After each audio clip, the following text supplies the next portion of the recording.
예, 새아가, 이제 퇴근하고 매일 와서 우리 딸 산후조리 도와라. 똥기저귀 빨고 미역국 끓여라. 결혼 1년차 신혼인 제게 시어머니가 던진 청천벽력 같은 지시였습니다. 저는 대답 대신 조용히 여권을 챙겨 공항으로 튀어버렸죠. 3일 뒤 빨래 더미에 파묻혀 나 죽는다고 울부짖는 시어머니의 전화 여러분이라면 받으시겠어요? 전 선글라스 고쳐 쓰고 시원하게 샴페인 한 잔 들이켰습니다.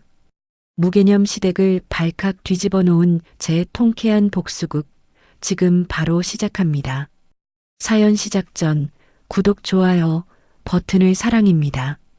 지글지글 마늘 향이 거실 가득 퍼지는 평범하고도 평화로운 저녁 시간입니다. 주방에서는 각 결혼한 지 1년 된 민주 씨가 요리에 열중하고 있었죠. 중견식품회사 마케팅팀에서 근무하는 민주 씨는 하루 종일 치열하게 일하고 돌아와 남편과 함께 나누는 이 시간을 가장 소중하게 생각했습니다.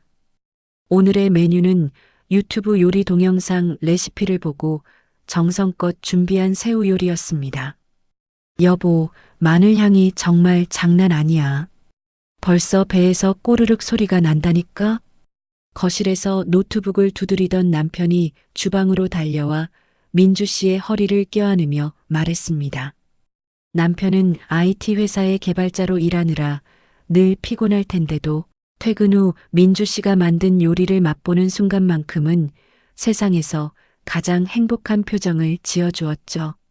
자기는 포크부터 들면 어떡해? 아직 접시에 담는 것도 안 끝났는데 말이야. 조금만 기다려봐. 민주 씨는 장난스럽게 남편의 손등을 찰싹 때렸습니다. 에이, 너무 예뻐서 사진부터 찍어둬야겠어. 우리 마누라가 요리에 소질 있는 건 알았지만 이건 진짜 파는 것보다 더 비주얼이 좋은걸. 남편은 스마트폰을 꺼내 각도를 잡으며 연신 셔터를 눌러댔습니다. 됐어. 이제 그만 찍고 얼른 앉아. 식으면 맛없으니까 얼른 먹자. 두 사람은 식탁에 마주 앉아 와인잔을 가볍게 부딪혔습니다. 여보, 우리 결혼 1주년 기념 여행 말이야. 제주도 가기로 했던 거 진짜 발리로 확 바꿔버릴까? 남편이 와인을 한 모금 마시더니 눈을 반짝이며 물었습니다. 발리? 갑자기 웬 발리야? 그냥 우리 1년 동안 정말 고생 많았잖아. 자기 회사 일도 바빴고 나도 프로젝트 하느라 정신없었으니까. 진짜 휴양지 가서 아무 생각 없이 푹 쉬고 싶어서 그래. 남편의 다정한 말에 민주 씨의 마음은 몽글몽글하게 피어올랐습니다. 이 사람과 결혼하기를 정말 잘했다는 생각이 머릿속을 가득 채웠죠. 하지만 행복이 최고조에 달했을 때 식탁 위에 놓인 민주 씨의 핸드폰이 진동하며 정적을 깼습니다. 화면에 뜬 이름은 시어머니였습니다. 민주 씨의 미간이 아주 살짝 찌푸려졌지만 이내 평소처럼 밝은 목소리로 전화를 받았습니다. 네, 어머님. 저녁 식사하셨어요? 어머, 새아가. 그래, 방금 먹었단다.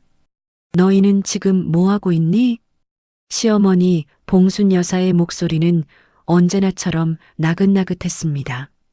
평소에도 새아가 하며 민주 씨를 아끼는 척했지만 그 다정함 뒤에는 늘 서늘한 요구가 숨어 있다는 것을 민주 씨는 경험으로 알고 있었죠. 저희 지금 남편이랑 감바스 만들어서 와인 한 잔 하고 있었어요. 그래, 우리 아들 밥은 잘 챙겨주고 있는 거지? 일하느라 힘들 텐데 며느리가 신경 좀 써야 한다. 본론으로 들어가기 전에 의례적인 잔소리가 시작되었습니다. 봉순 여사는 겉으로는 친딸처럼 대한다고 말하면서도 늘 은근슬쩍 며느리를 집안일 도우미쯤으로 생각하는 구시대적 사고방식을 드러내곤 했죠. 그럼요, 어머님. 잘 챙겨주고 있으니 걱정 마세요. 그래, 착하다. 아, 참. 너도 알지? 우리 제이가 다음 달에 출산이잖니. 그것 때문에 전화했다. 민주 씨는 직감적으로 가슴 한쪽이 싸늘해지는 기분을 느꼈습니다. 아, 형님 예정일이 벌써 다음 달이네요. 정말 축하드려요, 어머님. 응, 고맙다. 근데 제이가 산후조리원은 답답해서 싫다고 하네. 그래서 그냥 우리 집으로 와서 조리하기로 했다. 아, 네, 형님께서 어머님 댁이 더 편하신가 봐요. 그렇지. 친정이 제일 편하지 않겠니? 근데 내가 무릎도 안 좋고 해서 말이다. 그때 네가 좀 와서 도와줘야 할 거야. 우리 식구끼리 정이 있지 않니? 어려울 때 돕고 살아야지. 도와줘야 할 거야라는 그 한마디가 민주 씨의 귓가에 박혔습니다. 부탁도 아니고 제안도 아닌 마치 당연히 수행해야 할 업무 지시 같은 톤이었죠. 어머님, 제가 도울 수 있는 게 있으면 당연히 도와드려야죠. 민주 씨는 일단 대수롭지 않게 대답하며 전화를 끊었습니다. 하지만 입안에 남은 감바스의 오일 향이 갑자기 비릿하게 느껴지기 시작했습니다. 그때부터 민주 씨의 머릿속에는 신우이 제이 씨와의 불편한 기억들이 주마등처럼 스쳐 지나갔습니다. 신우이 제이 씨는 결혼 전부터 민주 씨에게 묘한 텃세를 부려왔던 인물입니다. 결혼식 당일에도 신부 대기실에 들어와서 한다는 소리가 가관이었죠. 옳게, 이제 우리 엄마 잘 모셔야 해. 내가 시집가서 비운 자리를 옳게가 채워야 하는 거 알지? 나 대신 네가 우리 엄마한테 진짜 딸 노릇해야 한다. 축하한다는 말보다 앞선 그 당부는 민주 씨를 당황하게 만들었습니다. 그뿐만이 아니었습니다. 시댁에 가면 제이 씨의 간섭은 끝이 없었죠. 옳게, 이 찌개는 간이 좀 짠 것 같네. 우리 엄마 요리 실력 따라가려면 아직 멀었나 봐. 아직 서툴러서 그래요, 형님. 요즘 젊은 사람들은 다 그런가? 그래도 시집 왔으면 집안 내력은 좀 빨리 익혀야지. 제이 씨는 늘 이런 식이었습니다. 자신은 소파에 앉아 과일을 먹으면서도 부엌에서 일하는 민주 씨의 뒷모습에 대고 날카로운 말들을 던졌죠. 그녀의 남편인 상철 씨는 시댁에 올 때마다 구석에서 핸드폰만 들여다볼 뿐 아내의 무례함을 제지하거나 민주 씨를 돕는 일은 결코 없었습니다.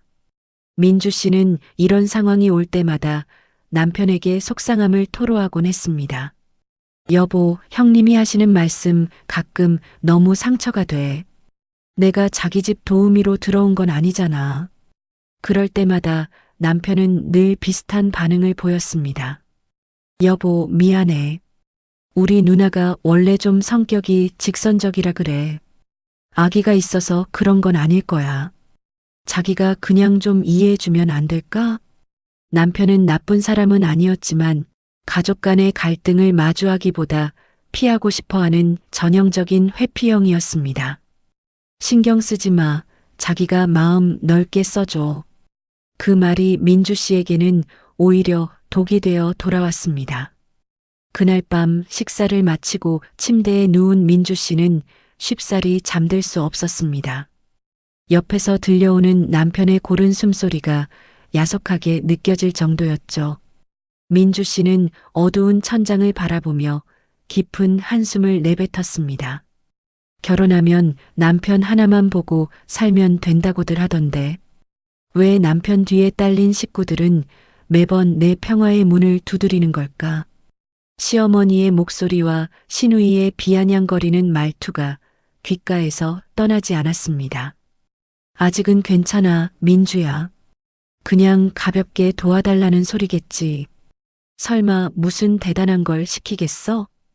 민주 씨는 스스로를 다독이며 눈을 감았습니다. 축하 인사 정도로 끝날 일일 거라고 자신이 너무 예민한 것뿐이라고 생각하고 싶었습니다. 하지만 창밖에서 불어오는 바람 소리가 왠지 불길한 징조처럼 느껴지는 밤이었습니다. 민주 씨는 몰랐습니다. 방금 전 봉순 여사의 그 전화가 자신의 평온했던 신혼생활을 뒤흔들 거대한 폭풍의 전조였다는 것을 말이죠. 어둠 속에서 민주 씨는 여전히 싸늘하게 가라앉은 가슴을 쓸어내리며 겨우 얕은 잠에 들었습니다. 폭풍 전야의 고요함은 그리 오래가지 않았습니다. 신우이 제이 씨의 출산 예정일이 딱 일주일 앞으로 다가온 어느 평범한 저녁이었죠. 민주 씨는 퇴근 후 남편과 소파에 앉아 모처럼의 여유를 즐기고 있었습니다. 그 평화를 깨뜨린 건 다시 한번 울려 퍼진 시어머니 봉순 여사의 전화벨 소리였습니다. 민주 씨는 침을 꿀꺽 삼키며 전화를 받았죠. 네, 어머님. 응, 민주냐? 다름이 아니라 이제 제이 나올 날이 다 돼서 말이다. 내가 미리 일러둘 게 있어서 전화했다. 봉순 여사의 목소리는 지난번과는 사뭇 달랐습니다. 다정한 척하던 가식의 가면을 벗어 던진 듯 아주 딱딱하고 권위적인 목소리였죠. 그것은 부탁이 아니라 명백한 업무 지시였습니다. 민주야, 잘 들어라. 다음 주부터는 퇴근하면 곧장 우리 집으로 오너라. 제이 미역국은 매일 새로 끓여야 하고 반찬도 최소한 5가지는 있어야 한단다. 산모는 잘 먹어야 젖이 잘 도는 법이거든. 민주 씨는 귀를 의심했습니다. 퇴근하고 시댁으로 바로 오라니요. 어머님, 저도 회사 일이 있어서 매일은 좀 힘들 것 같아요. 민주 씨가 조심스럽게 운을 뗐지만 봉순 여사는 들은 척도 하지 않았습니다. 그리고 아기 빨래 말이다. 요즘 세탁기 성능이 좋아졌다고는 해도 갓난의 옷을 어떻게 기계에 돌리겠니? 전부 네 손으로 직접 손빨래해야 한다. 애기들 피부 예민하니까 섬유유연제 같은 건 절대 쓰지 말고. 전화기를 쥔 민주 씨의 손이 부르르 떨리기 시작했습니다. 이건 단순히 도와달라는 수준을 넘어선 것이었죠. 어머님, 저는 회사에서 마케팅 일을 하느라 퇴근 시간도 일정하지 않아요. 그리고 손빨래까지 제가 다 하기에는 회사 일이 뭐가 그렇게 대수냐? 집안에 큰일이 생겼으면 당연히 가족이 우선이지. 내가 왜 너한테 이런 걸 시키겠니? 다 이유가 있어서 그러는 거다. 봉순 여사는 기다렸다는 듯 자신의 논리를 쏟아내기 시작했습니다. 첫째로, 내가 무릎 퇴행성 관절염이 심해서 오래 서 있지를 못한다. 너도 알지 않니? 나 계단 오르내릴 때마다 욱신거려서 죽는 거. 민주 씨는 속으로 기가 찼습니다. 무릎이 아프다던 시어머니는 며칠 전에도 경로당에서 화투를 치며 4시간을 꼬박 앉아 계셨다는 소리를 들었거든요. 본인이 즐거운 일을 할 때는 멀쩡하던 무릎이 며느리를 부려 먹을 때만 되면 비명을 지르는 모양이었습니다. 둘째로 우리 제이는 이번이 첫 출산이라 친정엄마 손길이 절실하단다. 근데 내가 몸이 이 모양이니 며느리인 네가 나 대신 딸 역할 좀 해줘야 하지 않겠니? 너랑 제이랑 나이 차이도 얼마 안 나니 자매처럼 잘 지내면 좋잖니. 딸 역할은 권리만 누릴 때 쓰는 말인 줄 알았는데 봉순 여사에게는 노동을 시킬 때 아주 유용한 명분이었습니다. 셋째로 너는 아직 아이가 없으니까 저녁에 시간이 넉넉하지 않니? 애도 없는데 퇴근하고 집에 가서 뭐 하겠어. 남편이랑 둘이 앉아서 TV나 보고 있겠지. 그 시간에 와서 조카 돌보는 법도 배우고 하면 얼마나 보람차니? 민주 씨의 사생활은 시어머니의 눈에 그저 남는 시간일 뿐이었습니다. 아이를 아직 갖지 않은 것이 마치 죄라도 되는 양 그 시간을 자신들을 위해 상납하라는 태도였죠. 마지막으로 이게 다 너 좋으라고 하는 소리다. 나중에 네가 아이 낳아봐라. 그때는 내가 팔 걷어붙이고 너 다 도와줄 거 아니냐? 지금 시누이 도와주는 걸 일종의 투자라고 생각하렴. 식구끼리 이렇게 주고받는 정이 있어야 집안이 화목한 법이다. 나중에 도와주겠다는 그 약속이 얼마나 공허한 것인지 민주 씨는 본능적으로 깨달았습니다. 지금 시누이 수발도 귀찮아서 며느리에게 떠넘기는 시어머니가 과연 며느리의 산후조리를 진심으로 도와줄까요? 봉순 여사는 대답도 듣지 않고 할 말만 마친 채 일방적으로 전화를 끊어버렸습니다. 전화기가 끊기자마자 이번에는 단톡방이 시끄럽게 울려댔습니다. 시댁 식구들이 모여있는 단톡방이었습니다. 신우이 제이씨가 보낸 메시지들이 줄줄이 올라오고 있었죠. 옳게 엄마한테 얘기 들었지? 나 산후조리 음식은 무조건 한식 위주로 부탁해. 미역국은 꼭 한우 소고기 넣어서 진하게 끓여주고 내가 호박죽이랑 가자미 식혜도 좋아하니까 그것도 좀 준비해줘. 민주 씨는 메시지를 읽으며 눈을 의심했습니다. 참, 아기 옷은 꼭 손수건으로 일일이 닦아줘야 해. 세제는 내가 링크 보내줄 테니까 꼭 유기농으로만 쓰고 내가 식단표 짜서 파일로 올릴 테니까 참고해줘. 뒤이어 산후조리 식단표라는 제목의 엑셀 파일이 업로드되었습니다. 민주 씨가 떨리는 손으로 파일을 열어보니 그 안에는 아침, 점심, 저녁은 물론이고 간식 시간까지 빼곡하게 적혀 있었습니다. 월요일 아침은 전복죽, 점심은 소고기 미역국과 5첩 반찬, 간식은 직접 갈아 만든 생과일 주스. 이것은 가벼운 도움이 아니라 전문 산후조리원에서도 보기 힘든 풀코스 서비스였습니다. 이 모든 것을 퇴근 후에 혼자서 다 해내라는 것이었죠. 민주 씨는 도저히 참을 수 없어 옆에 있던 남편에게 핸드폰을 내밀었습니다. 여보, 이것 좀 봐. 어머님이랑 형님이 나한테 요구하는 거 말이야. 이게 지금 말이 된다고 생각해? 남편은 미간을 찌푸리며 화면을 들여다보았습니다. 한참을 내려다보던 남편이 곤란한 듯 헛기침을 하며 입을 열었죠. 누나가 좀 과하게 준비하긴 했네. 엑셀 파일까지 만들 줄은 몰랐어. 그게 문제가 아니잖아. 나보고 퇴근하고 매일 가서 저걸 다 하라는 건데 당신은 내가 파출부로 보여? 민주 씨의 날 선 목소리에 남편은 몸을 움츠렸습니다. 에이, 무슨 말을 그렇게 해. 우리 엄마가 진짜 무릎이 안 좋긴 하잖아. 누나도 친정엄마 믿고 온다는데 엄마가 못 움직이시니까 자기가 조금만 희생해주면 안 될까? 조금? 이게 조금이야? 그냥 좀 도와줘. 한 달이면 다 끝나잖아. 가족끼리 너무 따지지 말고 좋게 좋게 생각하자. 응? 남편의 입에서 나온 한 달이면 끝나잖아라는 말은 민주 씨의 가슴에 대못을 박았습니다. 매일 퇴근 후 시댁으로 달려가 밤늦도록 수발을 들고 집에 돌아오면 자정이 다 될 그 지옥 같은 한 달을 남편은 너무나 가볍게 여기고 있었죠.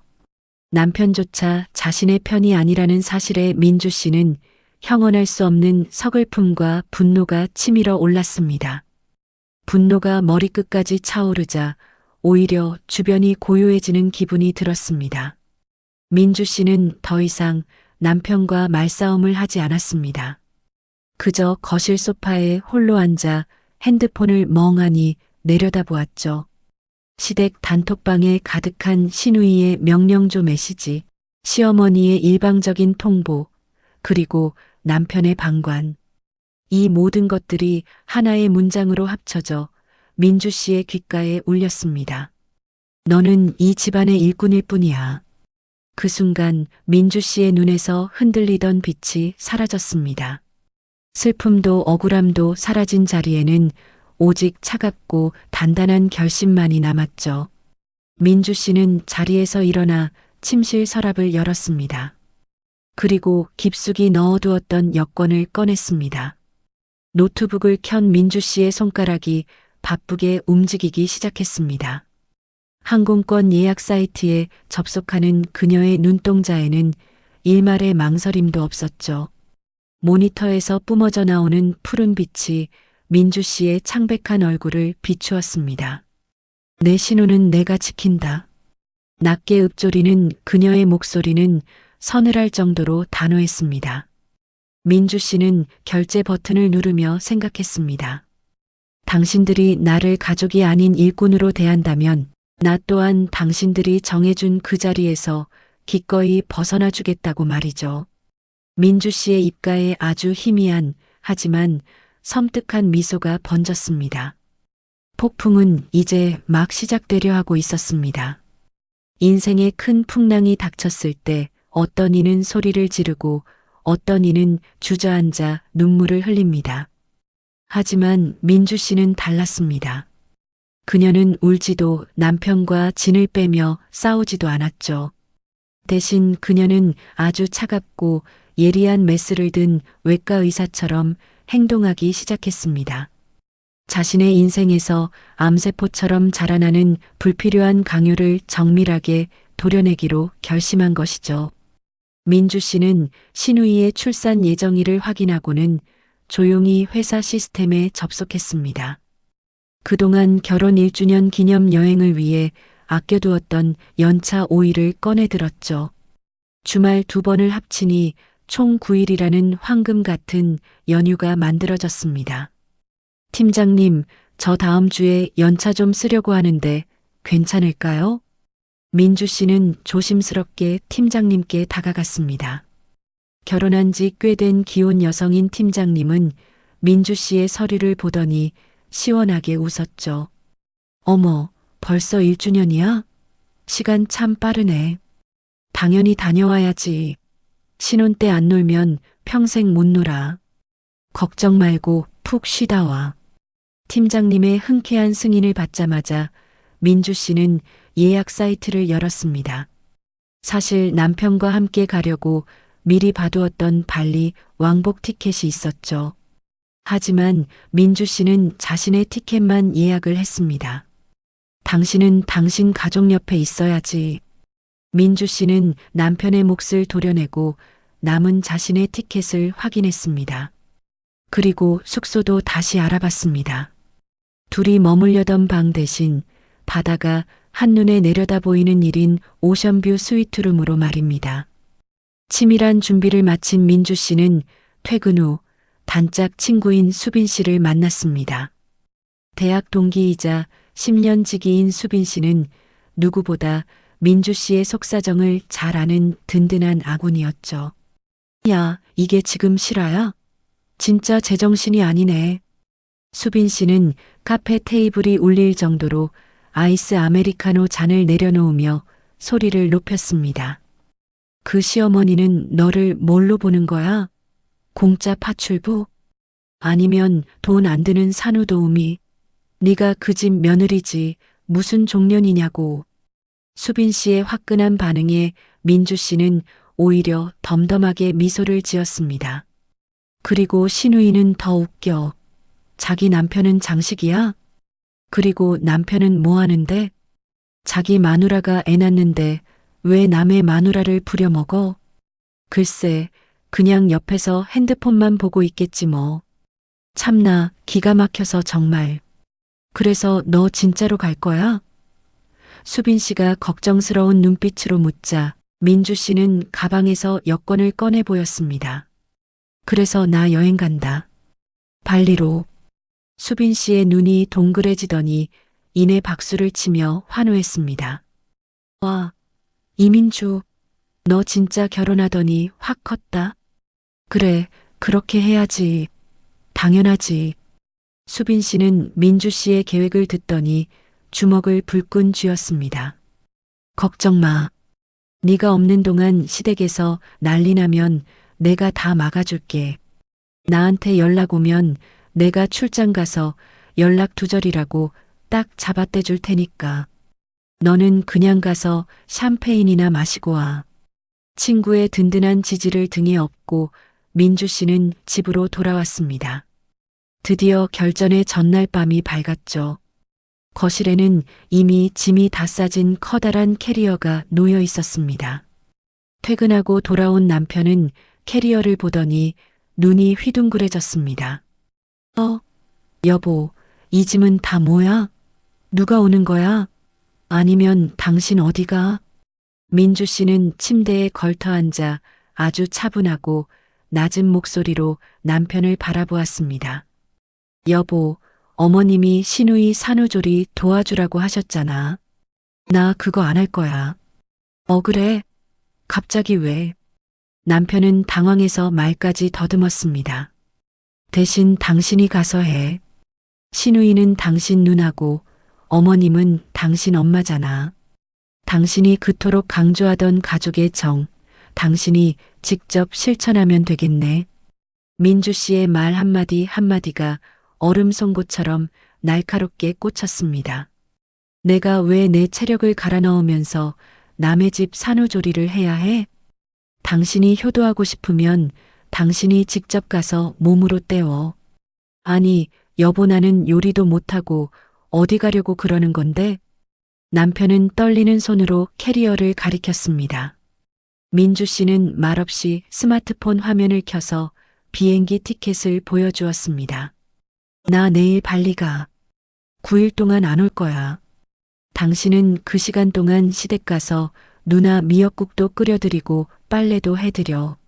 아들이 직접 가서 하면 어머님이 얼마나 좋아하시겠어? 남편은 벼락이라도 맞은 표정으로 티켓 화면을 쳐다보았습니다. 야, 내가 무슨 요리를 한다고 그래, 나 미역국도 못 끓이는 거 알잖아. 남편의 찌질한 변명에 민주 씨는 조용히 비웃음을 섞어 대답했습니다. 그래, 그걸 왜 나한테 시키는 건데? 나도 신우이 미역국 끓여본 적 없어. 당신은 피를 나눈 동생이니까 누나가 뭘 좋아하는지 나보다 더 잘 알 거 아냐? 그래도 엄마가 자기를 찾을 텐데. 못하겠으면 당신이 돈 써서 산후도우미 고용해. 그 비용은 알아서 내야 하는 거고. 왜 그 고통과 비용이 당연하게 내 몫이 되는 거야? 나 더 이상 말하기 싫어. 나 내일 새벽 비행기니까 이제 그만 잘게. 민주 씨는 더 이상 대꾸하지 않고 그대로 이불을 머리 끝까지 뒤집어 썼습니다. 남편은 한참 동안 거실에 서서 어쩔 줄 몰라 하더니 결국 힘없는 발걸음으로 소파에 털썩 주저앉았죠. 이윽고 새벽 4시가 되었습니다. 알람 소리에 눈을 뜬 민주 씨는 소리 없이 일어나 세수를 했습니다. 거실에는 남편이 소파에 웅크린 채 잠들어 있었죠. 민주 씨는 캐리어를 끌고 현관문으로 향했습니다. 문을 열기 전 잠든 남편의 모습을 마지막으로 한번 돌아보았습니다. 미안하다고? 아니, 전혀. 민주 씨는 속으로 차갑게 속삭였습니다. 내 인생에서 가장 잘한 선택이야. 현관문을 닫는 띠리릭 소리와 함께 민주 씨는 어두운 복도로 나섰습니다. 택시를 타고 공항으로 향하는 길, 창밖으로 보이는 서울의 새벽은 아직 차갑고 어두웠습니다. 하지만 민주 씨의 마음은 그 어느 때보다 밝게 타오르고 있었죠. 공항에 도착해 출국장을 지나는 순간 민주 씨의 얼굴에는 비로소 눈부신 미소가 피어올랐습니다. 면세점에 들러 화사한 선크림과 비치웨어를 고르는 그녀의 발걸음은 깃털처럼 가벼웠습니다. 자, 이제 시작이야. 민주 씨는 여권을 꼭 쥐었습니다. 태어나서 처음으로 누군가의 아내도 며느리도 아닌 오직 이민주 자신만을 위한 시간이 시작되었음을 실감했죠. 그녀는 비행기 창밖으로 보이는 구름 위로 샴페인 잔을 기울이는 상상을 하며 힘차게 이륙하는 비행기에 몸을 맡겼습니다. 새벽부터 집안을 감돌던 서늘한 기운이 남편의 코끝을 스쳤습니다. 아침 8시가 넘은 시간, 평소 같으면 출근 준비로 분주해야 할 집안이 쥐 죽은 듯 고요했죠. 남편은 부스스한 머리를 극적이며 옆자리를 더듬었습니다. 하지만 손끝에 닿는 것은 온기 없는 빈 시트뿐이었죠. 여보, 민주야? 남편은 혹시나 하는 마음에 욕실 문을 두드려 보았지만 안에서는 아무런 대답도 들려오지 않았습니다. 거실로 나간 남편의 눈에 어젯밤 현관에 놓여 있던 커다란 캐리어가 사라진 것이 들어왔습니다. 설마 진짜 간 거야? 남편은 허겁지겁 민주 씨에게 전화를 걸었습니다. 하지만 들려오는 것은 무미건조한 기계음뿐이었죠. 남편은 멍하니 소파에 주저앉아 카카오톡을 확인했습니다. 거기에는 민주 씨가 이륙 직전 보낸 메시지 하나만이 덩그러니 찍혀 있었죠. 비행기 탔어. 잘 다녀올게. 시댁 거는 당신이 알아서 해. 나는 관여 안 할 거야. 남편은 양손으로 머리를 감싸 쥐었습니다. 도무지 상황 정리가 되지 않았죠. 당장 회사에 연차를 내고 수습을 하려 해도 중요한 회의가 잡혀 있어 자리를 비울 수도 없었습니다. 게다가 어머니인 봉순 여사에게 민주 씨가 해외로 도망갔다는 사실을 어떻게 전해야 할지 생각만 해도 눈앞이 캄캄해졌습니다. 같은 시각 시댁의 풍경은 사뭇 달랐습니다. 봉순 여사는 아침 일찍부터 콧노래를 부르며 방 한 칸을 치우고 있었죠. 시누이 제이 씨가 출산을 앞두고 몸을 풀러오기로 한 날이었거든요. 봉순 여사는 먼지를 털고 이불을 정성껏 깔았지만 이상하게도 부엌 쪽은 아예 쳐다보지도 않았습니다. 싱크대에는 어제 먹은 그릇들이 그대로 쌓여 있었고 냉장고는 텅텅 비어 있었죠. 봉순 여사는 속으로 이렇게 생각했습니다. 어차피 저녁에 민주가 오면 부엌은 알아서 다 하겠지. 젊은 게 손이 빠르니까 금방 뚝딱거릴 게다. 봉순 여사의 머릿속에는 이미 민주 씨는 무료 산후도우미라는 인식이 철벽처럼 박혀 있었습니다. 며느리가 퇴근하고 와서 미역국을 끓이고 반찬을 만드는 장면을 당연한 미래로 상정하고 있었죠. 점심 무렵 만삭의 몸을 이끌고 제이 씨가 친정에 도착했습니다. 제이 씨는 현관에 들어서자마자 가방을 바닥에 던지며 짜증 섞인 목소리로 물었습니다. 엄마, 나 배고파 죽겠어. 올케는 언제 온대? 나 벌써 미역국 먹고 싶단 말이야. 응, 제이야 왔니? 민주야 퇴근하면 바로 오라고 해뒀지. 조금만 참아라. 민주 오면 맛있는 거 많이 해달라고 하자꾸나. 제이 씨는 거실 소파에 대자로 누워 배를 쓰다듬으며 투덜거렸습니다. 올케는 센스가 없어도 너무 없어. 내가 온다고 했으면 오늘 같은 날은 연차라도 내고 미리 와 있어야 하는 거 아니야? 자기 형님이 애 낳으러 왔다는데 참나. 오후가 되자 더 이상 소식을 숨길 수 없게 된 남편이 떨리는 손으로 봉순 여사에게 전화를 걸었습니다. 엄마. 남편의 기어 들어가는 목소리에 봉순 여사가 밝게 응답했습니다. 그래, 아들아. 민주는 언제쯤 온다니?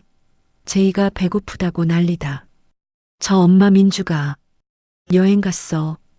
전화기 너머로 잠시 정적이 흘렀습니다. 여행? 그게 무슨 소리냐? 이 평일에 어디를 가? 발리. 갔어. 아침 비행기로 떠났대. 뭐? 발리. 봉순 여사의 날카로운 비명이 수화기를 뚫고 거실 전체에 울려 퍼졌습니다. 옆에 있던 제이 씨도 깜짝 놀라 몸을 일으켰죠. 이게 지금 며느리가 할 짓이야. 시누이가 애 낳으러 친정에 왔는데 어디를 감히 해외로 도망을 가. 그것도 산후조리 도와주기로 해놓고. 봉순 여사는 뒷목을 잡으며 소리를 질러댔습니다.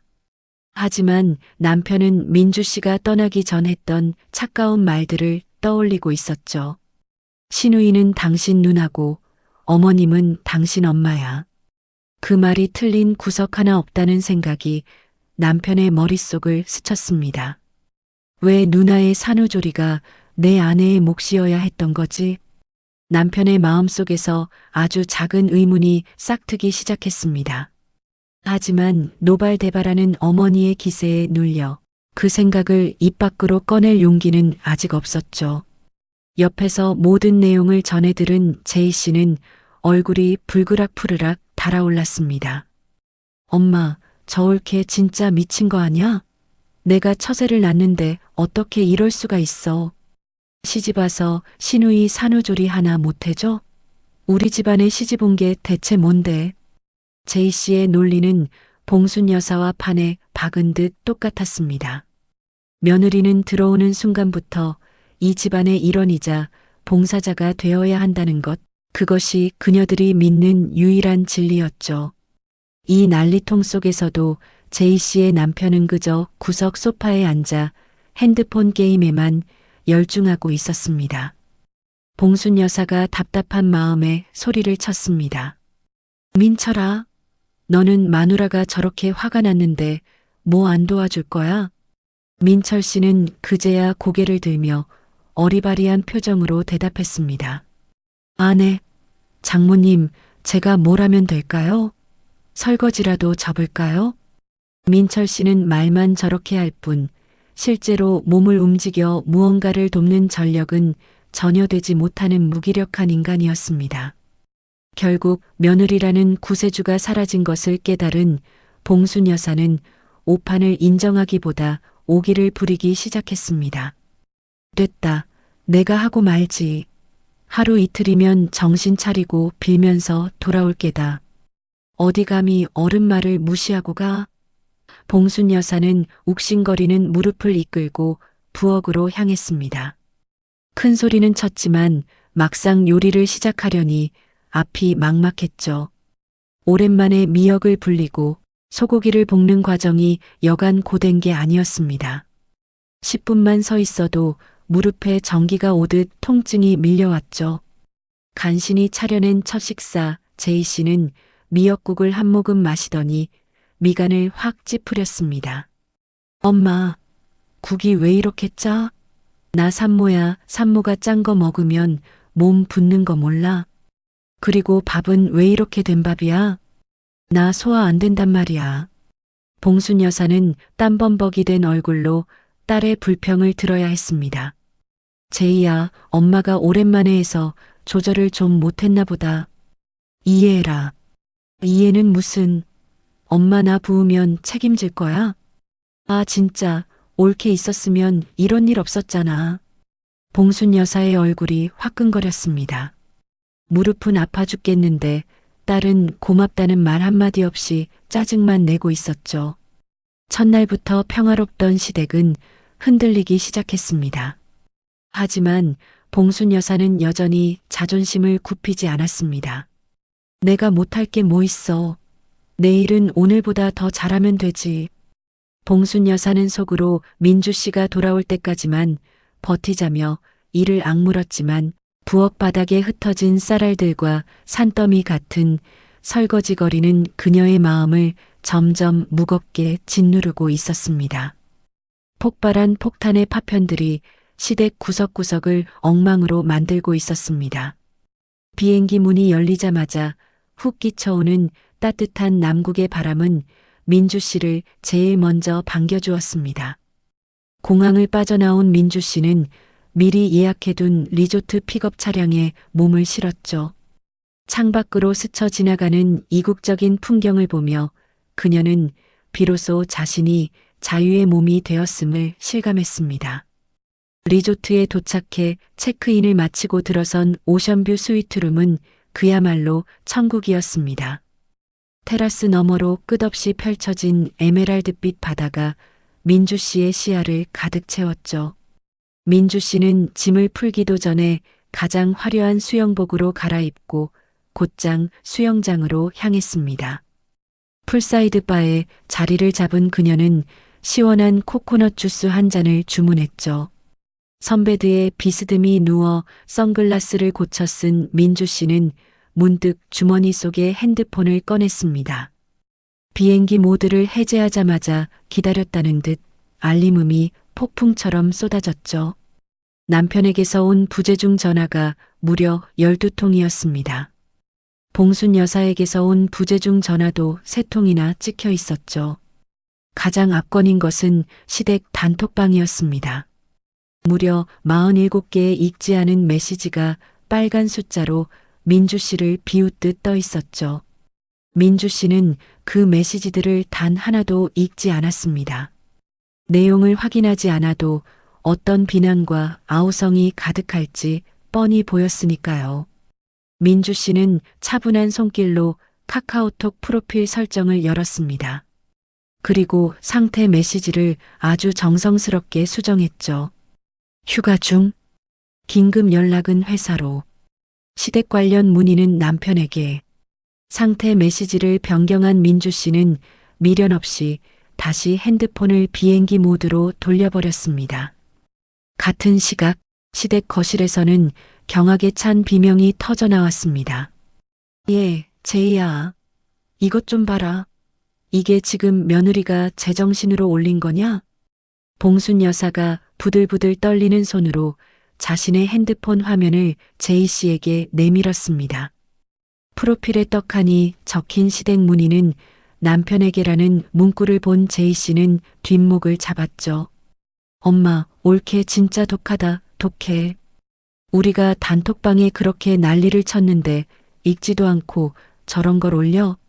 나 지금 혈압 올라서 애 나올 것 같아.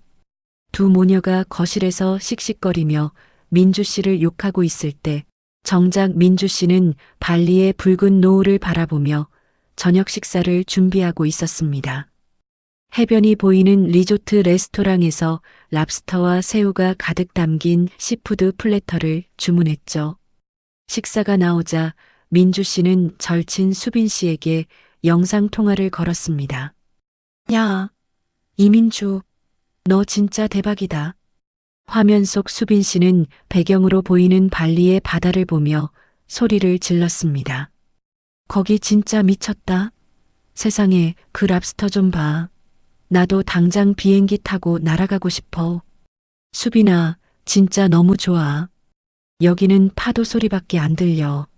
민주 씨가 우아하게 와인 한 잔을 들이켜며 대답했습니다. 야, 근데 너네 시댁은 지금 초상집 분위기라던데? 하나도 안 궁금해? 응, 전혀. 거기서 무슨 난리를 치든 내 알 바 아니야. 민주 씨의 쿨한 반응에 수빈 씨가 낄낄거리며 재미있는 소식을 전해주었습니다. 아, 맞다. 너네 시어머니가 나한테까지 전화했었어. 네 번호가 안 되니까 내 번호를 어떻게 알아냈는지 연락했더라고. 정말? 뭐라고 하셔? 내가 뭐라고 했겠냐? 어머님, 민주 지금 해외 출장 중이라 연락 아예 안 돼요. 급한 시댁 일은 남편분이 다 처리하시기로 했으니까 아드님한테 전화해 보세요 하고 끊어버렸지. 두 사람은 화면을 사이에 두고 배꼽을 잡으며 까르르 웃었습니다. 민주 씨가 모처럼 얻은 평화를 만끽하고 있을 때 시댁에는 진짜 비상이 걸렸습니다. 시누이 제이 씨가 예정일보다 이틀이나 빨리 진통을 시작한 것이죠. 아이고 엄마, 배 아파. 애 나올 것 같아. 제이 씨의 비명에 봉순 여사는 사색이 되어 짐을 챙겼습니다. 남편 민철 씨는 회사에서 연락을 받고 한참 뒤에야 허둥지둥 병원으로 나타났죠. 민주 씨의 남편 역시 소식을 듣고 회사에서 병원으로 단숨에 달려왔습니다. 우여곡절 끝에 제이 씨는 건강한 남자아이를 순산했습니다. 하지만 감동적인 탄생의 순간도 잠시였습니다. 진짜 지옥 같은 전쟁은 제이 씨가 아기를 데리고 퇴원하여 시댁으로 돌아온 순간부터 시작되었죠. 퇴원 후 첫날 시댁 거실은 그야말로 아수라장이었습니다. 갓 태어난 아기는 2시간마다 자지러지게 울어댔고 제이 씨는 모유 수유가 마음대로 되지 않아 잔뜩 예민해진 상태였죠. 엄마, 나 배고파. 미역국 아직이야? 방 안에서 들려오는 딸의 짜증 섞인 외침에 봉순 여사는 부엌에서 허겁지겁 냄비를 올렸습니다. 하지만 며칠째 제대로 쉬지 못한 탓에 봉순 여사의 무릎이 결국 비명을 질렀죠. 아이고, 내 무릎이야. 봉순 여사는 미역국을 끓이다 말고 바닥에 주저앉아 무릎을 문질러댔습니다. 그때 아기를 보던 민철 씨가 다급하게 소리쳤습니다. 장모님, 애가 오줌을 쌌는데 기저귀 어떻게 갈아요? 봉순 여사가 엉금엉금 기어가 아기 기저귀를 갈려던 찰나 아기가 다시 한번 시원하게 소변 줄기를 뿜어냈습니다. 그 바람에 봉순 여사가 두르고 있던 앞치마가 흠뻑 젖어버렸죠. 아이고, 이게 무슨 난리냐. 민철아, 가서 빨래 좀 해라. 네, 장모님, 제가 빨래를요? 어떻게 하는지 모르는데. 민철 씨는 멍청하게 서서 핸드폰만 만지작거렸습니다. 봉순 여사는 젖은 옷을 갈아입지도 못한 채 젖은 빨래들을 들고 베란다로 향했습니다. 그런데 거기서 또 한 번 막막한 상황에 부닥쳤죠. 새로 산 빨래 건조대가 비닐도 뜯기지 않은 채 구석에 놓여 있었던 것입니다. 민주 씨가 오면 당연히 그녀가 조립해서 사용할 줄 알고 방치해뒀던 것이죠. 봉순 여사는 건조대 설명서를 들여다보았지만 눈이 침침해 도무지 무슨 말인지 알 수가 없었습니다. 민철아, 이것 좀 와서 해봐라. 봉순 여사가 소리를 지르자 민철 씨가 귀찮은 듯 다가왔습니다. 아, 장모님, 제가 뭘 도와드릴까요? 그냥 여기 두시면 안 될까요? 결국 봉순 여사는 폭발하고 말았습니다. 넌 가만히 있어. 도움도 안 되는 놈이 입만 살아서. 봉순 여사는 민철 씨를 구석으로 밀쳐내고 젖은 빨래들을 소파 등받이에 대충 걸어두었습니다. 둘째 날이 밝았을 때 봉순 여사의 상태는 처참하기 그지없었습니다. 제이 씨가 밤중 수유를 할 때마다 어머니를 깨워 아기를 안으라고 시키는 바람에 한숨도 자지 못했죠. 무릎은 코끼리 다리처럼 부어올랐고 손목은 시큰거려 숟가락조차 들기 힘들었습니다. 게다가 딸을 위해 정성껏 끓였다는 미역국은 깜빡 조는 사이에 새카맣게 타버리고 말았죠. 집안 여기저기에는 쉰내가 나는 아기 옷과 속삭에, 가재 수건들이 산더미처럼 쌓여갔습니다. 제이 씨가 사용하는 산후 패드와 젖은 옷들까지 뒤섞여 거실은 그야말로 쓰레기장과 다름없었죠. 봉순 여사는 거울 속에 비친 자신의 초췌한 얼굴을 보며 한숨을 내쉬었습니다. 머리는 떡이 졌고 눈밑은 퀭하게 파여 있었죠. 당장이라도 민주 씨에게 전화를 걸어 살려달라고 빌고 싶은 마음이 굴뚝 같았습니다.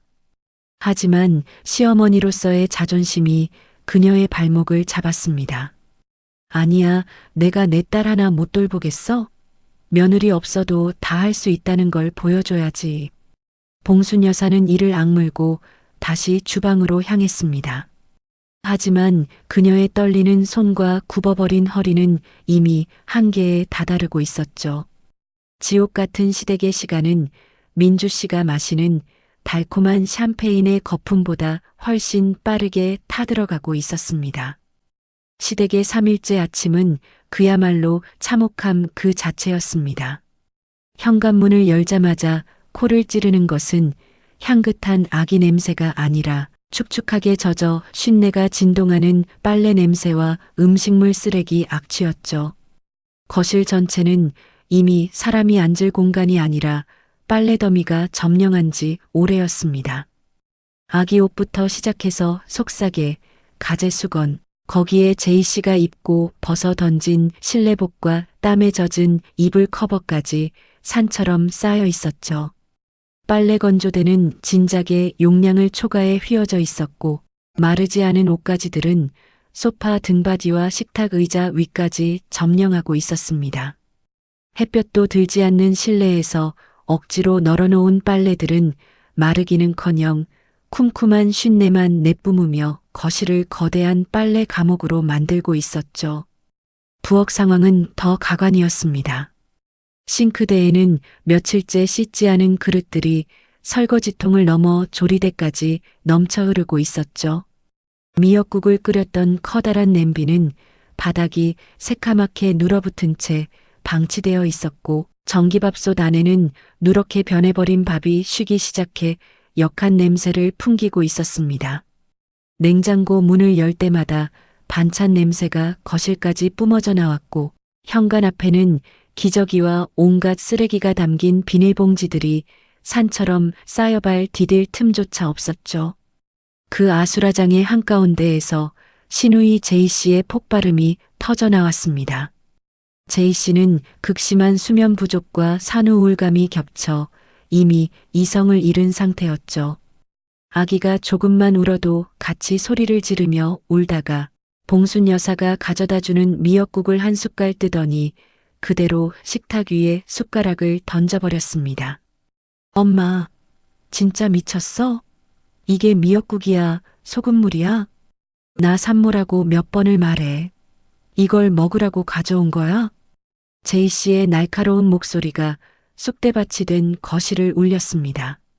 제이야, 엄마가 지금 무릎이 너무 아파서 간을 잘 못 봤나 보다. 조금만 참아라.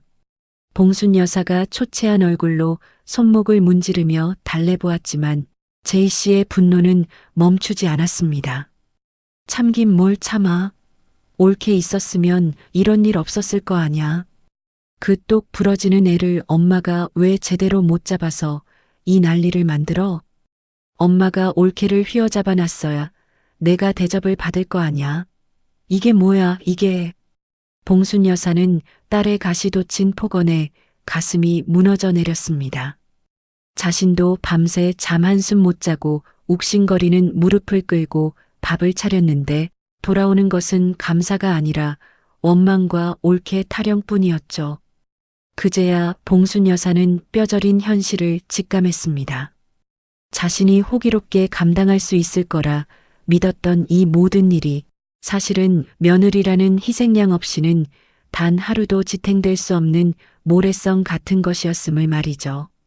3일째 낮 더 이상 자존심을 세울 기력조차 남지 않은 봉순 여사는 결국 바들바들 떨리는 손으로 핸드폰을 집어들었습니다.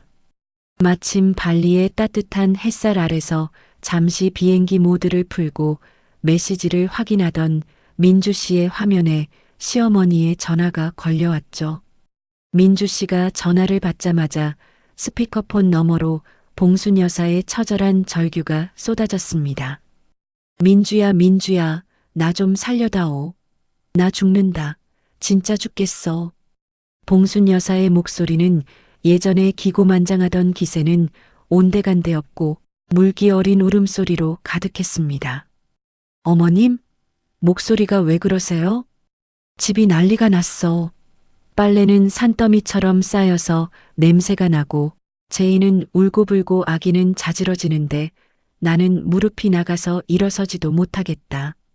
제발 제발 민주야. 너 지금 어디냐? 딱 한 번만 와서 나 좀 도와주면 안 되겠니? 내가 잘못했다. 응. 내가 생각이 짧았어. 이 장면은 그야말로 이번 사건의 하이라이트였습니다. 발리 리조트의 프라이빗 비치, 눈부시게 하얀 선베드 위에 우아하게 누워있는 민주 씨의 모습은 시댁의 지옥과 극명하게 대비되었죠. 민주 씨는 옆에 놓인 선크림을 팔에 펴바르며 선글라스를 살짝 올렸습니다. 그녀의 눈앞에는 눈 시리게 푸른 바다가 펼쳐져 있었고 귀에는 파도 소리와 함께 시어머니의 비참한 애원이 들려오고 있었죠. 민주 씨는 아주 차분하고 또렷한 목소리로 입을 열었습니다. 어머님, 죄송한데요. 저 결혼한 지 이제 겨우 1년 된 신참이잖아요. 저 아직 제 한 몸 건사하기도 벅차서 어머님 도와드릴 여력이 없네요. 민주야, 그래도 식구끼리 이러면 안 되지. 어머님이 항상 그러셨잖아요. 딸 사랑은 친정엄마가 제일 크다고 말이에요. 신우이 형님 산후조리는 피를 나눈 어머님이 직접 하시는 게 형님한테도 진짜 사랑 아니겠어요? 민주 씨의 말 한마디 한마디는 봉순 여사가 평소에 했던 말들을 그대로 되돌려주는 비수가 되었습니다. 그리고 형님 남편분인 민철 씨도 계시잖아요. 가족끼리 힘을 합치면 다 되실 거예요. 저는 남이니까 빠져드리는 게 예의죠. 잠시 뜸을 들인 민주 씨는 입가에 승리의 미소를 띄우며 쐐기를 박았습니다. 아, 어머님. 저 지금 샴페인 서빙 오기로 해서요. 이제 따야 하거든요. 소리가 시끄러울 것 같으니 이만 끊을게요. 두 분이서 오순도순 정 나누면서 조리 잘하세요. 건강 챙기시고요. 민주 씨는 미련 없이 통화 종료 버튼을 눌렀습니다. 동시에 리조트 직원이 얼음 바스켓에 담긴 샴페인을 가져왔죠. 직원이 능숙한 손길로 코르크를 비틀자 펑 하는 경쾌한 소리와 함께 톡 쏘는 흰 연기가 뿜어져 나왔습니다. 민주 씨는 기포가 보글보글 올라오는 샴페인 잔을 높이 들어 푸른 바다를 향해 건배했습니다. 그녀의 가슴 속에 맺혀 있던 모든 응어리가 샴페인 탄산처럼 시원하게 터져나가는 기분이었죠. 민주 씨는 마지막으로 시댁 단톡방에 접속했습니다.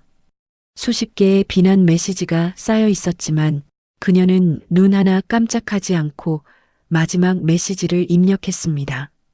어머님, 형님, 저 현재 해외 휴가 중이라 연락이 매우 어렵습니다. 산후조리 관련해서 도움 필요하시면 제 남편한테 연락 부탁드려요. 아드님이 효도할 좋은 기회잖아요. 즐거운 하루 보내세요. 메시지를 전송한 민주 씨는 곧바로 자신의 상태 메시지를 수정했습니다. 휴가 중 연락 사절. 시댁 관련 문의 남편. 단톡방은 즉시 폭발했습니다. 제이 씨의 분노 섞인 욕설과 봉순 여사의 하소연이 빗발쳤지만 민주 씨는 이미 핸드폰을 가방 깊숙이 집어넣었습니다. 이제 그녀의 귀에는 시어머니의 비명도 시누이의 악다구니도 들리지 않았습니다. 오직 기분 좋은 파도 소리와 샴페인 잔이 부딪히는 맑은 소리만이 발리의 해변을 가득 채우고 있었죠. 민주 씨는 후련한 마음으로 샴페인을 한 모금 들이켰고 그녀의 표정은 세상을 다 가진 사람처럼 환하게 빛나고 있었습니다. 민주 씨가 던진 마지막 메시지는 시댁이라는 이름의 불길에 기름을 부은 격이었습니다. 모든 공을 넘겨받은 남편은 회사에서 일이 손에 잡히지 않았죠. 결국 봉순 여사는 아들의 핸드폰이 불이 나도록 전화를 걸어 절규 섞인 SOS를 쳤습니다. 아들아, 나 진짜 죽겠다. 집구석이 이게 뭐냐? 빨리 좀 와라. 남편은 퇴근하자마자 한숨을 내쉬며 시댁으로 향했습니다. 현관문을 여는 순간 남편은 그대로 얼어붙고 말았죠. 가장 먼저 그를 맞이한 것은 코를 찌르는 지독한 악취였습니다.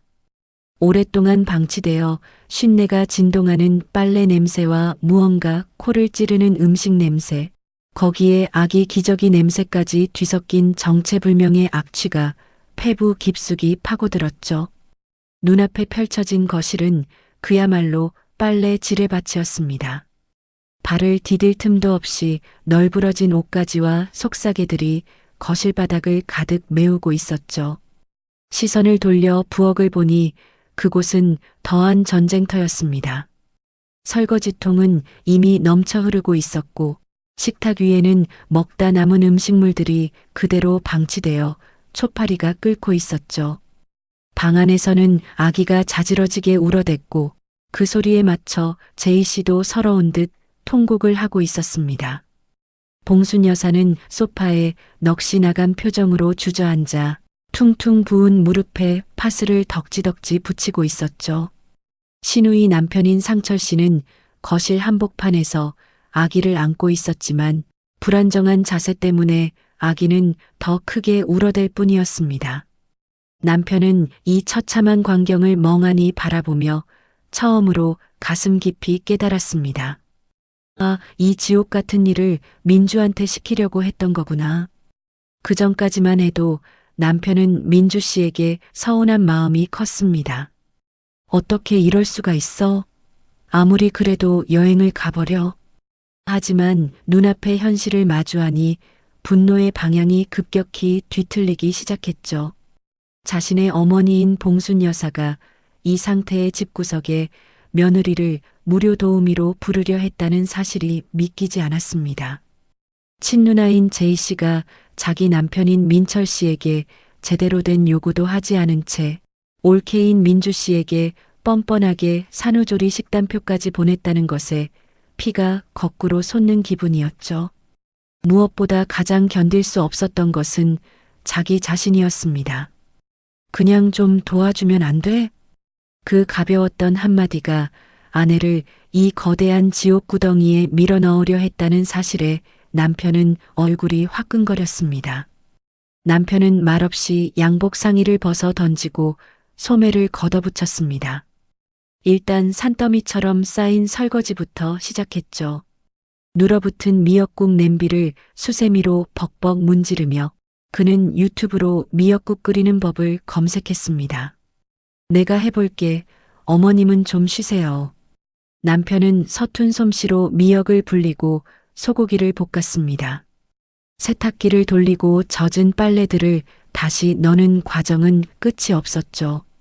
단 몇 시간 동안 직접 몸을 움직였을 뿐인데 허리가 끊어질 듯 아파왔습니다. 그는 이 단순해 보이는 가사 노동이 얼마나 고되고 숭고한 무게를 지니고 있는지 뼈저리게 체감했습니다.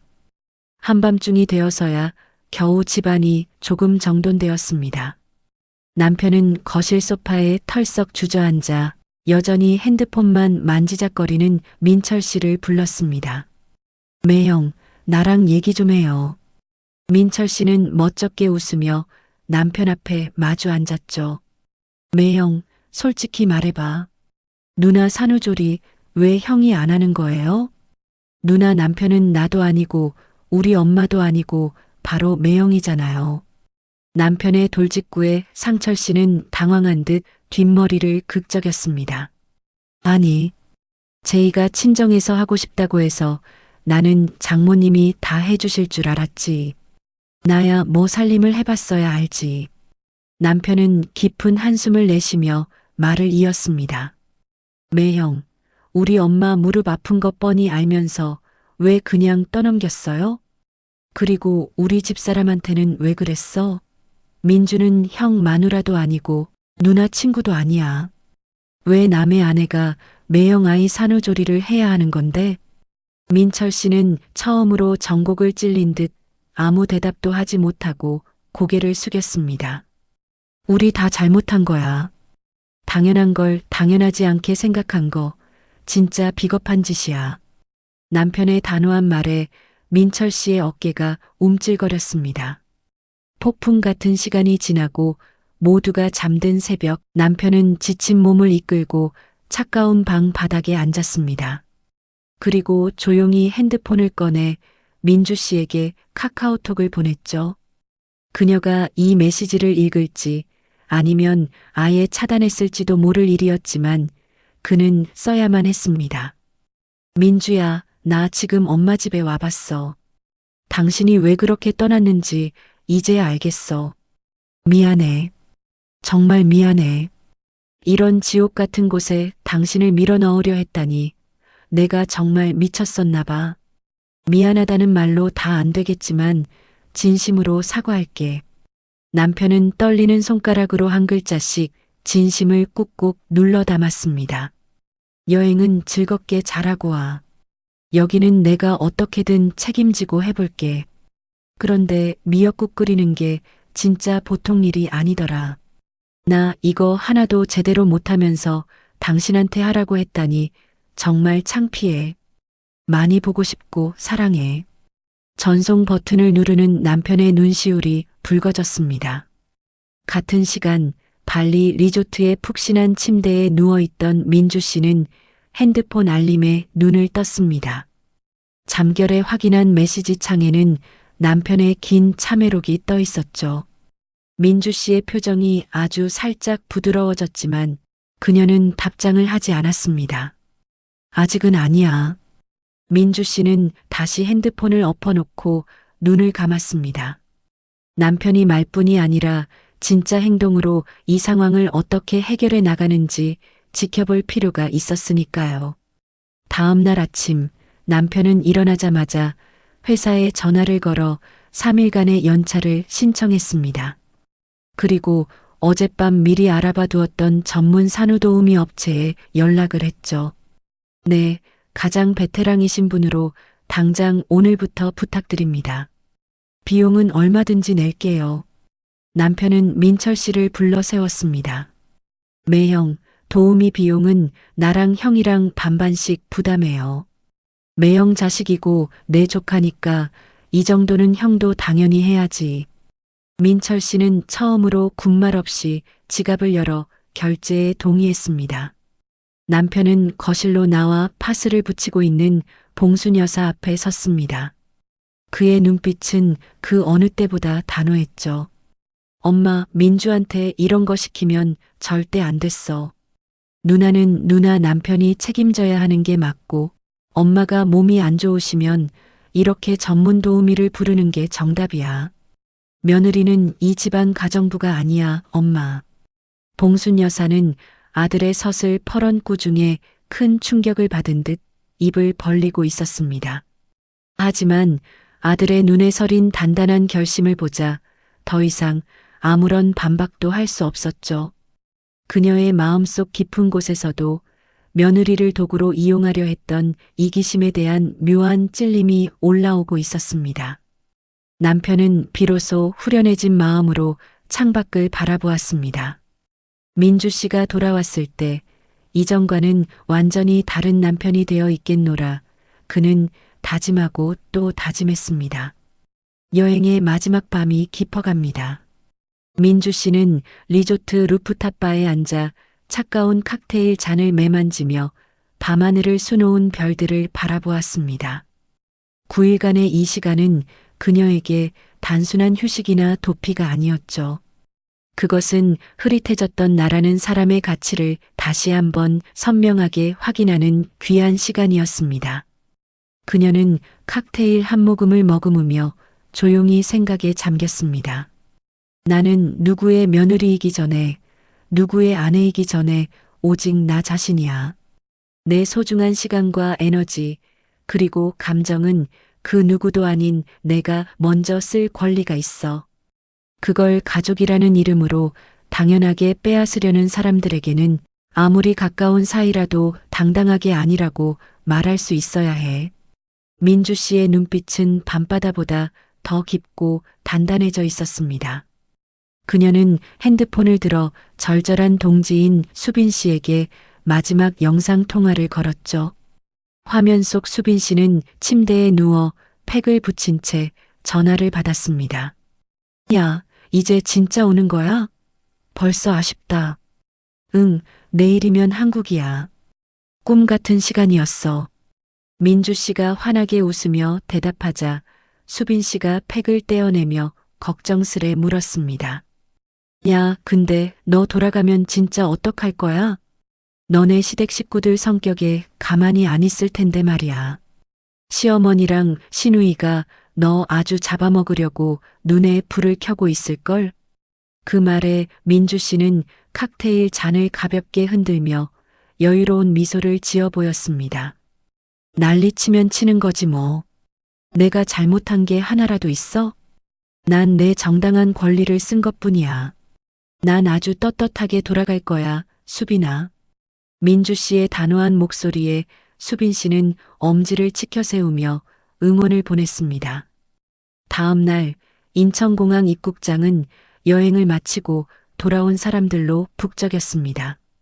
민주 씨는 선글라스를 끼고 커다란 캐리어를 끌며 당당하게 게이트를 빠져나왔죠. 멀리서 그녀를 기다리는 남편의 모습이 보였습니다. 그런데 남편의 모습이 예전과는 사뭇 달랐습니다. 어딘지 모르게 기가 죽어 눈치를 보던 예전의 남편이 아니었죠. 그는 품에 커다란 꽃다발을 안은 채 무언가 큰 결심을 한 듯한 단단하고 믿음직한 표정으로 서 있었습니다. 남편은 민주 씨를 발견하자마자 성큼성큼 다가와 꽃다발을 건넸습니다. 여보, 결혼 1주년 정말 축하해. 남편의 목소리가 낮고 진중하게 울렸습니다. 그리고 정말 미안해. 내가 많이 부족했어. 민주 씨는 잠시 남편의 눈을 응시하다가 무심한 듯 꽃다발을 건네받았습니다. 미안하다는 말은 집에 가서 천천히 해. 일단 밥부터 사줘. 배고파 죽겠어. 민주 씨의 쿨한 반응에 남편은 안도한 듯 미소를 지으며 그녀의 캐리어를 넘겨받았습니다. 두 사람은 공항 내 조용한 레스토랑에 마주 앉았습니다. 주문한 음식이 나오자 남편은 지난 9일간 시댁에서 있었던 일들을 아주 소상히 털어놓기 시작했죠. 여보, 나 당신 떠나고 바로 산후도우미 고용했어. 남편의 첫마디에 민주 씨는 조용히 고개를 끄덕였습니다. 전문가분이 오시니까 확실히 다르더라고. 비용은 걱정 마. 나랑 매영이랑 딱 반반씩 부담하기로 했으니까.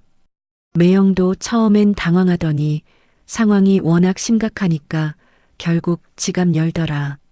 남편은 며칠 전 상철 씨와의 대화를 떠올리며 말을 이어갔습니다. 매영도 이제 정신 좀 차렸어. 저녁마다 시댁에 와서 아기 목욕도 시키고 기저귀도 직접 갈기 시작했거든. 자기가 해야 할 일이라는 걸 이제야 좀 깨달은 모양이야. 남편은 자신의 손을 내려다보며 씁쓸하게 웃었습니다.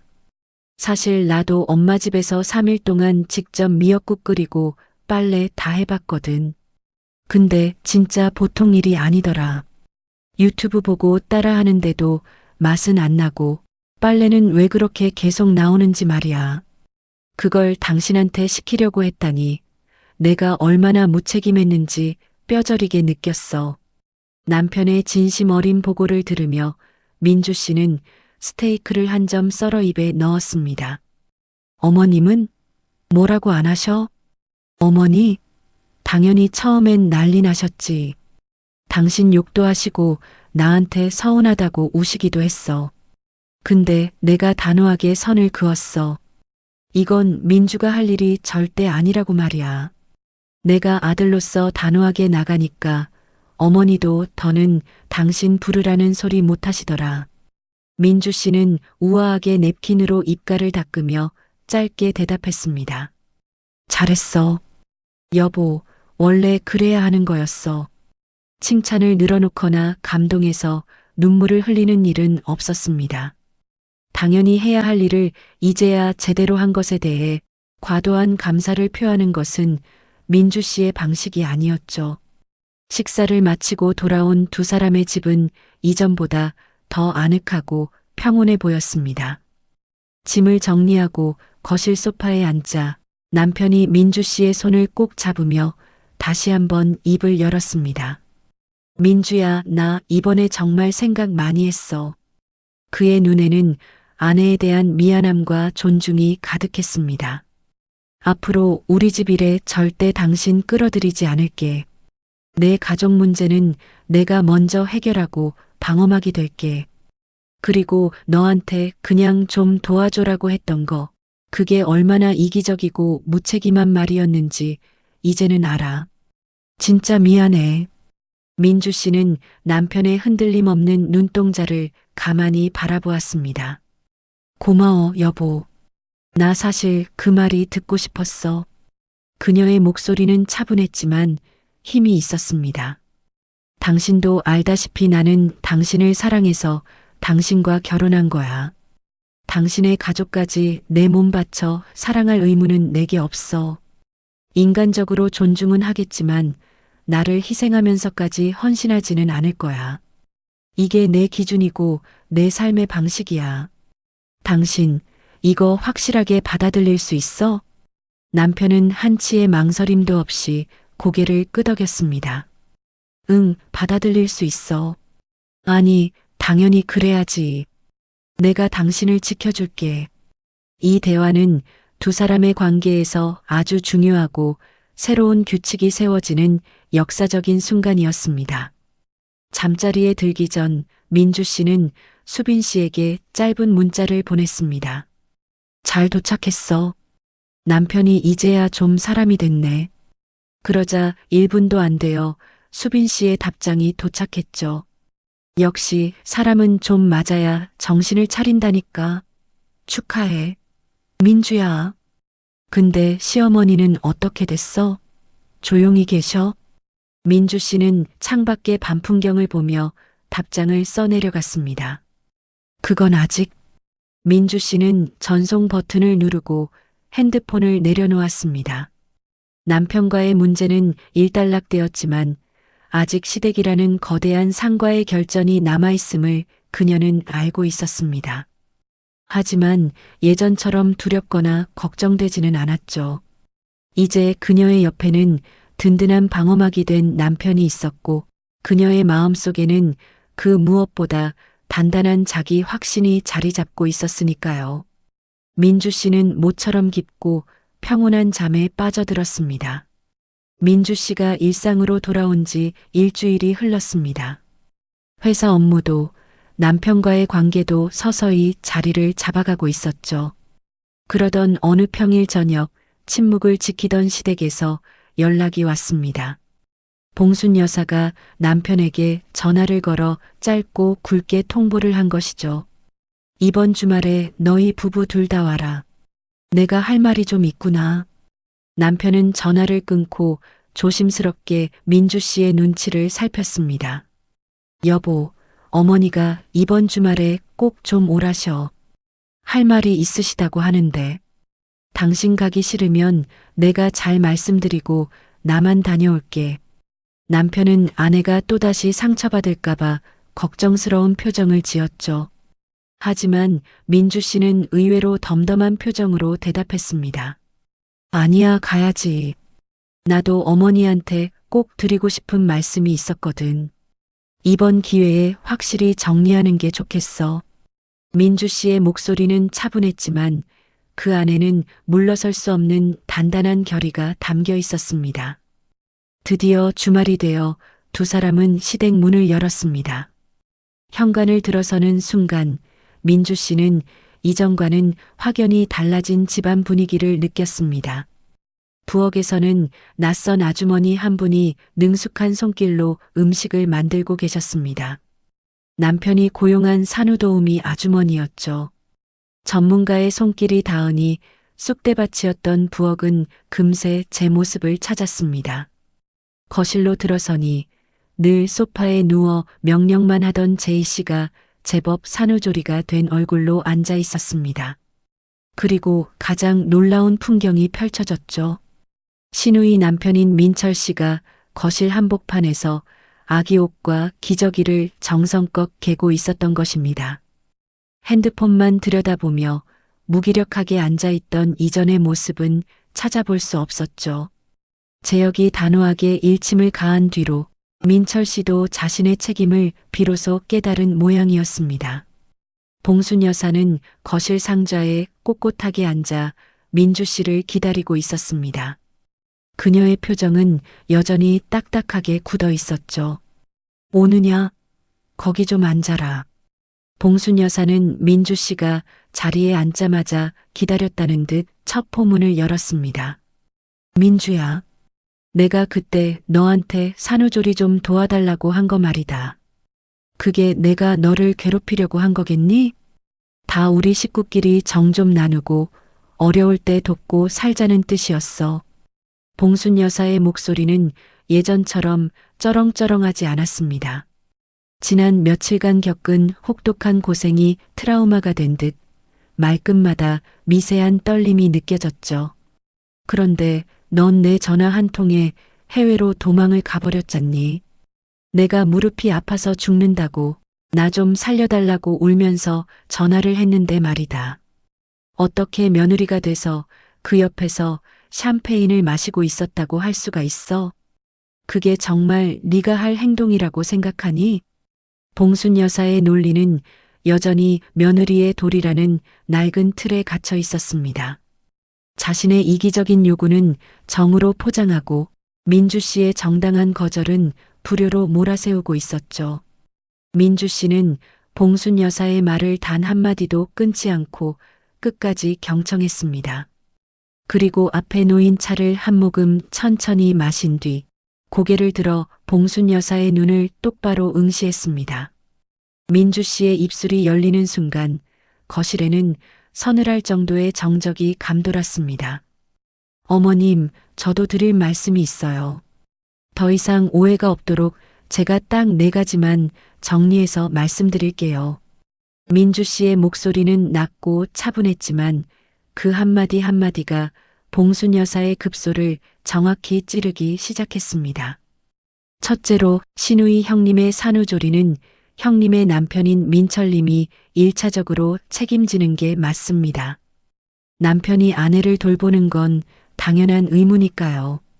그리고 나서 어머님이 2차적으로 도와주시는 거고요. 며느리인 저는 그 우선순위에서 3차도 4차도 아닙니다. 애초에 제가 해당할 사항이 전혀 없는 일이라는 거예요. 봉순 여사의 눈동자가 크게 흔들렸습니다. 둘째로 어머님이 무릎이 아프셔서 직접 못하시겠다면 지금처럼 전문 산후도우미를 고용하는 게 정답입니다. 그 비용을 신우이 부부가 내든 어머님이 보태시든 그건 어머님 댁 내부 문제고요. 저한테 무료 노동을 시켜서 그 비용을 떼우려 하시면 안 됩니다. 저는 이 집안의 공짜 일꾼이 아니니까요. 민철 씨는 고개를 더 깊이 숙였고 제이 씨는 입술을 깨물었습니다. 셋째로 저는 결혼 1년 차 직장 여성입니다. 하루 8시간 꼬박 일하고 퇴근하면 저에게도 제 생활이 있어요. 제 남편과의 시간, 제 휴식, 제 취미가 소중합니다. 이걸 다 포기하고 매일 시댁에 와서 미역국 끓이고 손빨래하는 게 정이라고 하신다면 어머님, 전 그런 정 필요 없습니다. 그건 정이 아니라 착취예요. 착취라는 단어가 나오자 봉순 여사의 얼굴이 불그락푸르락 달아올랐습니다. 하지만 민주 씨의 반격은 여기서 끝이 아니었습니다. 마지막으로 어머님이 저한테 전화하셨을 때 제가 샴페인 마시고 있었던 거, 네, 사실이에요. 하지만 저는 그게 잘못이라고 생각하지 않아요. 제 소중한 연차를 쓰고 제 돈으로 제 시간을 즐기며 마신 거니까요. 어머님이 저한테 부당한 요구를 하셨고 전 제 인생을 지키기 위해 거절한 것뿐입니다. 어머님이 거절당한 게 화가 나시는 건 이해하지만 제가 사과할 일은 절대 아닙니다. 민주 씨의 말이 끝나자 거실은 물을 끼얹은 듯 고요해졌습니다. 봉순 여사는 무언가 반박하려 입을 달싹였지만 민주 씨의 완벽한 논리 앞에 그 어떤 말도 꺼내지 못했죠. 제이 씨는 충격받은 표정으로 민주 씨를 바라보았고 남편은 아내의 곁에 든든하게 앉아 고개를 끄덕이고 있었습니다. 침묵의 시간이 길어지던 그때였습니다. 봉순 여사의 눈에서 툭 하고 눈물이 떨어졌습니다. 그것은 며느리를 향한 분노의 눈물이 아니었습니다. 오랫동안 당연하다고 믿어왔던 자신의 세계가 산산조각이 나는 소리에 대한 눈물이었죠.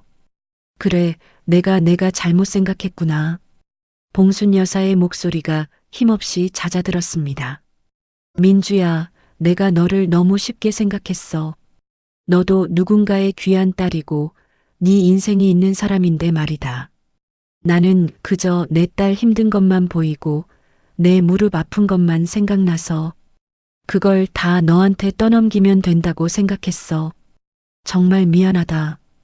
봉순 여사의 진심 어린 사과에 민주 씨의 표정도 아주 살짝 부드러워졌습니다. 하지만 민주 씨는 결코 성급하게 위로의 말을 건네지 않았습니다. 잘못된 관계를 바로잡기 위해서는 이 침묵의 무게를 견뎌야 한다는 것을 알고 있었기 때문이죠. 어머님, 딸을 사랑하시는 마음은 이해해요. 하지만 그 사랑을 증명하는 비용을 며느리한테 전가하지는 마세요. 앞으로는 서로의 선을 꼭 지켜주셨으면 좋겠어요. 그래야 저도 어머님을 진심으로 존중할 수 있을 것 같아요. 민주 씨의 단호한 말에 봉순 여사는 고개를 끄덕이며 연신 눈물을 닦아냈습니다. 그때 옆에서 지켜보던 제이 씨가 조심스럽게 입을 열었습니다. 옳게 하니 미안해. 제이 씨의 목소리에도 이전의 날 선 기운은 사라져 있었습니다. 산후도우미 아주머니가 오셔서 도와주시는 걸 보면서 그리고 엄마가 저렇게 고생하시는 걸 보면서 제 생각이 얼마나 짧았는지 깨달았어요. 민철 씨가 해야 할 일이고 내가 책임져야 할 일인데 올케한테 엑셀 파일까지 보내며 지시하려 했던 거 정말 창피하고 미안해. 앞으로는 절대 그런 일 없을 거야. 민주 씨는 제이 씨를 향해 가볍게 고개를 끄덕여 보였습니다. 형님, 아기 건강하게 잘 키우세요. 가족으로서 도울 일이 생기면 그때는 제가 먼저 말씀드릴게요. 대신 부탁은 부탁이지 지시가 아니라는 거, 그것만 잊지 말아주세요. 시댁 거실에는 여전히 숙연한 공기가 흐르고 있었습니다. 하지만 그것은 숨막히는 긴장감이 아니었습니다. 골마 터졌던 상처가 아물고 새로운 살이 돋아나기 시작하는 정화의 순간이었죠. 민주 씨는 비로소 가슴속에 무거운 돌덩이가 내려가는 것을 느꼈습니다. 그녀의 용기 있는 외침이 무너져가던 가족의 질서를 다시 세우는 참교육의 시작이 되었습니다. 계절이 한번 바뀌고 어느덧 시누이 제이 씨의 산후조리 소동이 있은 지도 3개월이라는 시간이 흘렀습니다. 폭풍이 지나간 자리에는 이전과는 전혀 다른 평화로운 풍경이 자리를 잡았죠. 제이 씨는 산후조리를 무사히 마치고 남편 상철 씨와 함께 자신의 집으로 돌아갔습니다. 가장 놀라운 변화는 바로 제이 씨 남편 민철 씨였습니다. 그는 예전처럼 구석에서 핸드폰만 들여다보던 무기력한 남편이 아니었죠. 재혁에게 쓴소리를 듣고 직접 지갑을 열어 도우미 비용을 지불하며 무언가 깨달은 바가 있었던 모양입니다. 이제 민철 씨는 퇴근하자마자 아기 기저귀를 갈고 목욕을 시키는 등 육아에 아주 적극적으로 참여하고 있습니다. 제이 씨는 가끔 민주 씨에게 전화를 걸어 남편이 이렇게 변할 줄은 꿈에도 몰랐다며 신기해하곤 하죠. 시어머니 봉순 여사의 일상도 참 많이 달라졌습니다. 여전히 무릎은 조금씩 아프다고 하시지만 이제는 무리해서 며느리를 부려 먹으려 하기보다 자신의 건강을 챙기는 일에 전념하고 계시죠. 민주 씨에게 수시로 전화를 걸어 나와서 이것 해라 저것 해라 하던 일방적인 명령은 완전히 자취를 감추었습니다. 대신 가끔 민주야 잘 지내니? 밥 잘 챙겨 먹어라 하는 짧은 안부 전화가 걸려옵니다. 길지 않은 통화지만 그 안에는 이전의 가식적인 다정함보다 훨씬 더 깊고 진한 진심이 느껴지곤 하죠. 민주 씨와 남편은 뒤늦게 진짜 결혼 1주년 기념 여행을 떠나기로 했습니다. 민주 씨가 혼자 떠났던 발리 대신 이번에는 두 사람이 손을 맞잡고 아름다운 제주도로 향했죠. 푸른 바다가 한눈에 내려다 보이는 호젓한 펜션에 자리를 잡은 두 사람. 남편은 도착하자마자 소매를 걷어붙이고 부엌으로 향했습니다. 여보, 잠깐만 기다려봐. 내가 오늘 진짜 실력 발휘 한번 할게. 남편은 능숙한 손길로 미역을 불리고 소고기를 볶기 시작했습니다. 잠시 후 김이 모락모락 나는 미역국이 식탁 위에 올랐죠. 그것은 3개월 전 시댁의 지옥 같은 상황 속에서 남편이 눈물을 쏙 빼며 익힌 특훈의 결과물이었습니다. 민주 씨가 국물을 한 숟갈 떠서 맛을 보았습니다. 여보, 이거 진짜 맛있는데? 정말 먹을만해. 민주 씨의 칭찬에 남편이 으쓱하며 대답했습니다. 내가 그때 엄마 집에서 3일 동안 미역국만 내 냄비를 끓였잖아. 이 정도면 이제 미역국 달인으로 인정해줘야 하는 거 아니야? 두 사람은 서로를 바라보며 기분 좋게 웃음을 터뜨렸습니다. 저녁이 깊어가고 테라스에서 와인 한 잔을 나누며 남편이 진지하게 물었습니다. 여보, 만약에 그때 당신이 발리로 떠나지 않았으면 우리 어떻게 됐을까? 민주 씨는 와인 잔에 비친 달빛을 응시하며 차분하게 대답했습니다. 아마 나는 시댁에서 한 달 내내 죽어라 일만 했겠지. 당신은 옆에서 모르는 척 방관했을 거고, 그러다 보면 우리 사이는 걷잡을 수 없이 멀어졌을 거야. 나는 결국 이 결혼을 선택한 내 자신을 뼈저리게 후회했겠지. 남편은 아내의 손을 꼭 쥐며 낮게 음조렸습니다. 솔직히 말하면 나 그때 당신이 안 돌아올까봐 정말 무서웠어. 그대로 끝날 수도 있겠다 싶었거든. 그래도 나 돌아왔잖아. 당신이 말뿐만 아니라 행동으로 바뀌는 모습을 보여줬으니까. 두 사람 사이에는 이전과는 다른 깊은 신뢰와 존중이 흐르고 있었습니다. 일상으로 돌아온 민주 씨는 회사에서도 새로운 변화를 마주하고 있습니다. 점심시간 갓 결혼한 신입 후배 지은 씨가 민주 씨에게 고민을 털어놓았죠. 선배, 시어머니가 이번 명절에 전 부치러 꼭 오라는데 이거 가야 하는 거죠? 민주 씨는 커피 한 모금을 마시고는 지은 씨의 눈을 똑바로 바라보며 말했습니다. 지은아, 네가 정말 가고 싶으면 가는 거야. 하지만 가기 싫은데 단지 며느리라는 의무감 때문에 억지로 가는 거라면 그건 내 인생을 네가 사는 게 아니야. 지은 씨가 눈을 동그랗게 뜨고 집중했습니다. 시댁일은 남편이 먼저 나서서 조율해야 하는 거야. 네가 부엌에서 전을 부칠 동안 내 남편은 거실에서 TV 보고 있을 거 아냐? 그러면 안 되는 거야. 내 인생의 주인은 너라는 걸 잊지 마. 와, 선배. 혹시 무슨 일 있었어요? 어쩜 그렇게 단호하세요? 지은 씨의 질문에 민주 씨는 그저 싱긋 웃어 보였습니다. 긴 이야기야. 나중에 따로 시간 내서 밥 사줄 테니까 천천히 들어볼래? 민주 씨는 자신의 경험이 한 사람의 복수로 끝나지 않고 주변의 여성들에게 긍정적인 용기를 주고 있다는 사실에 작게 뿌듯함을 느꼈습니다. 시댁 가족 단톡방의 풍경도 180도 달라졌습니다. 이전에는 봉순 여사의 지시와 제이 씨의 요구로 가득해 알림만 울려도 가슴이 철렁 내려앉았었죠. 하지만 지금은 아주 건강한 거리감이 유지되고 있습니다. 봉순 여사는 오늘 무릎 병원 잘 다녀왔다며 자신의 건강 소식을 공유하고 제이 씨는 우리 아기가 처음으로 뒤집기를 했다며 귀여운 사진을 올립니다.